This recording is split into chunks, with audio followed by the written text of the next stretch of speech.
nag-text ka, nagtataka pa sa'yo rin bumabalik. No? Bayo mo. Ayan, pagpili nyo kung ng ano yan, di ba? At ito pinakamaganda. O, nakita nyo na ba ito si Katilin na yan? Napunta yan dito, di ba? Isa siya nakakuha ng 100,000.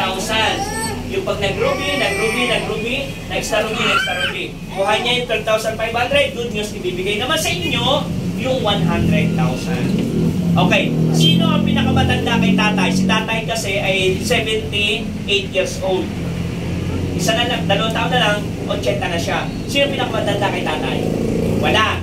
Bago kasi makakuha ng 100,000, kailangan niya mag-100 taon. Ang talino ng gobyerno, no? No? Ayaw nilang permahan yung panukala ni Bongbong Marcos at saka ni Escudero. Anong panukala ni Escudero? Hindi na kailangan bigyan ng 100,000 yung iedad ng 100 taon. Anong panukala ni Bongbong Revilla? Panukala niya ganito, at saka ni Escudero. Pag inabot ng isang nanay, yung 60 years old, bigyan na lang ng 50,000. Hindi na kailangan yung 100,000. O di ba napakaganda? Kagaya mo kung 60 ka na ngayon, may 50,000 ka. May enjoy mo yung 50,000, di ba? Eh, sino makakapag-enjoy ng 100,000? Sige nga. Tapos 100 taon ka, tapos sasabihin sa'yo, o para makapunta ka ng travel, Boracay. Diba? Kita mo yung binigyan ni Richard Gomez sa 100,000 sa Ormo? Para makapag-enjoy. Nung nilagay ni Richard Gomez yung 100,000 dito sa dibdib, o para makapag-enjoy. Sabi ng matanda, wala! Samantalang sa DXN, gawin mo lang ng 2 taon, anong edad mo na ngayon? Kung ikaw ay 47, 2 taon, wala ka pang 50, meron ka ng 100,000. No? Alam mo, nakuha ko na yun eh. Lahat ng ipinapakita, lahat to? Nakuha ko na po lahat yan. Nung sabi nila na magta-travel, ay nakalabing-4 na bansa na ako. Sabi nila yung 100,000, buti nga kayo 100,000 eh. Dati nga 70,000 lang yan eh. No? Ibibigay po talaga sa inyo yan, naka-check yan. Hindi lang ako yan. Crown Diamond, pag kayo po ay Crown Diamond, may 10 diamond na direct sa pangalan nyo. Kayo po ay tatawagin Crown Diamond, pwede na kayo kumita ng 100,000 to 1 million isang buwan. Yung binanggit po ni Douglas na position ko, ito yon. Sa 2, 3, 4, 5, 6.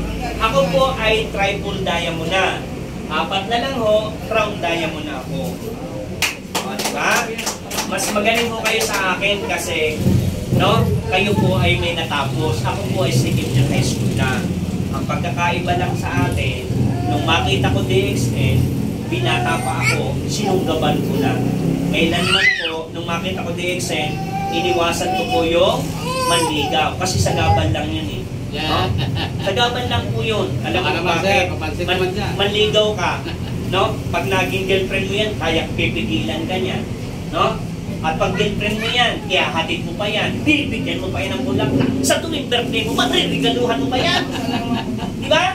O, ang ginawa kong asawa, DXN. Ginawa kong girlfriend, DXN. Binigyan niya sa akin.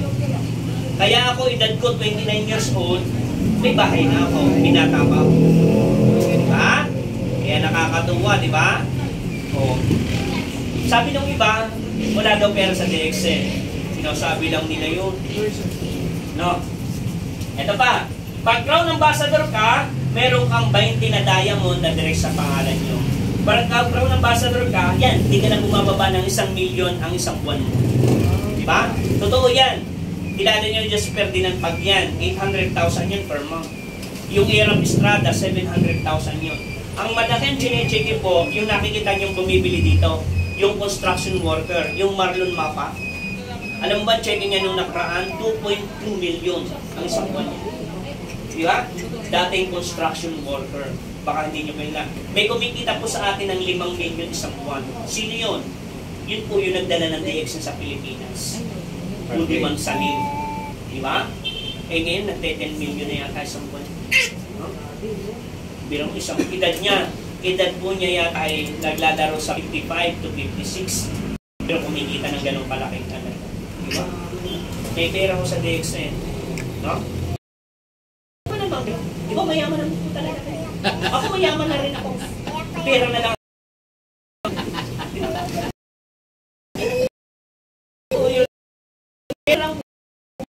Ito. Yan. Is lifetime. Yan si Douglas, nag-uupay dyan. May profit sharing yan. Ako kasi, ang profit sharing ko nung nakaraan, 3,700. Yun ay dagdag sa cheque po namin. Kita pa niyo yung apply ko si Manny Hermosa.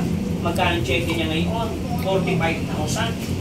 Yung Manny Hermosa na nakapunta na dito, alam niyo kung magkano cheque niya ngayon? 45,000. Diba? Ha? Di ba 40,000, di ba? Ay kasama yung tax. Ha? Kaya, pag may nagpo-post na ganyan, paniwalaan nyo kung bakit. Totoo yung, sabi ko nga sa inyo, sino dito nagkaroon na ng e-points? O, sino nakatanggap na ng e-points? Kaya hindi kayo nakatanggap, hindi kayo nagbintay.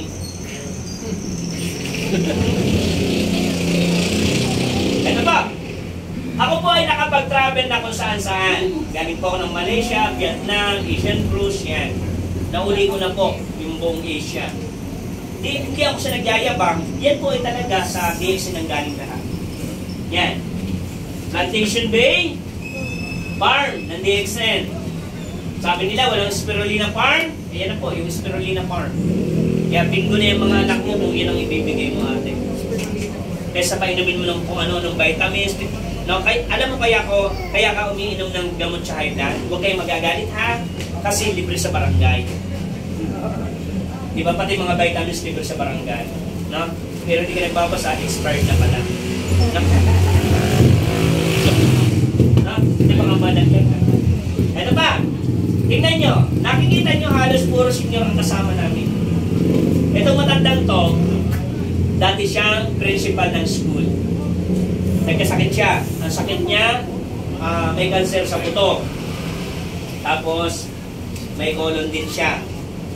May problema na rin sa puso. Nagpa-check up, tinaningan ng doktor 3 buwan, patay. Ito yung pamangkin niya, double diamond ng DXN, taga Zamboanga. No?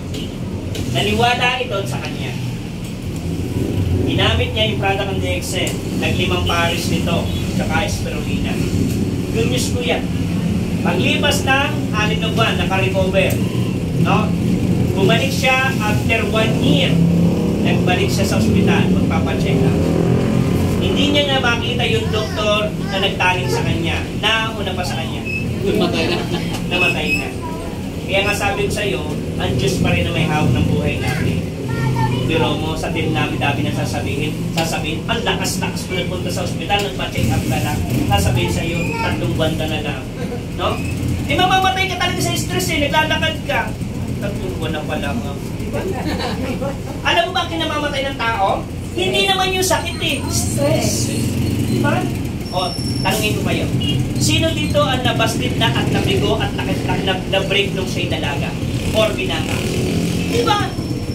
Mumutawi din sa bibig ko na sana mamatay na lang ako. Diba? Siya na lang talaga. Diba sinabi mo rin yung Douglas sa buhay mo? Sinabi mo rin sa buhay mo yun? At sinabi ko rin sa sarili ko yun. Siya na talaga yung gusto ko sa buhay ko. Diba? Naman yung mga sexy naman yun. Diba, sir? Oo, diba? Kaya nga sabi ko sa iyo no? Eto pa. Oh, halos lahat yan. Oh, pagkamala mo ba ang tender sa palengke? Di ba parang kahiti na ng taon? No? Kaya lahat may pagbabago Oh. Eto si